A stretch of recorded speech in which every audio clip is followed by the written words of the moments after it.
بسم اللہ الرحمن الرحیم۔ السلام علیکم ورحمۃ اللہ وبرکاتہ۔ ذی الحجہ کے پہلے 10 دنوں کی فضیلت۔ رسول اللہ صلی اللہ علیہ وسلم نے ارشاد فرمایا، ان دنوں کے عمل سے زیادہ کسی دن کے عمل میں فضیلت نہیں۔ لوگوں نے پوچھا، اور جہاد میں بھی نہیں؟ آپ صلی اللہ علیہ وسلم نے فرمایا کہ ہاں، جہاد میں بھی نہیں، سوا اس شخص کے جو اپنی جان و مال خطرہ میں ڈال کر نکلا اور واپس آیا تو ساتھ کچھ بھی نہ لایا، سب کچھ اللہ کی راہ میں قربان کر دیا۔ رسول اللہ صلی اللہ علیہ وسلم نے ارشاد فرمایا، جمعے کے دن غسل کرنا ہر بالغ شخص پر واجب ہے، اور مسواک کرنا بھی، اور ہر شخص اپنی استطاعت کے مطابق خوشبو استعمال کرے۔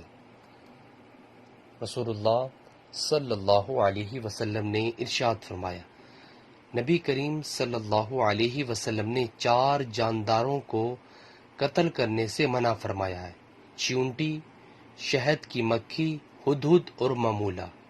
نیچے والا موجود ہے۔ ویورز، اللہ تعالیٰ سے دعا ہے کہ اللہ تعالیٰ ہمیں بھی اپنی زندگی کو اسلام کے مطابق عمل کرنے کی توفیق عطا فرمائے، اور ہمیں 5 وقت تکبیر اللہ سے نماز پڑھنے کی بھی توفیق عطا فرمائے۔ ویڈیو کو شیئر کریں۔ جزاک اللہ۔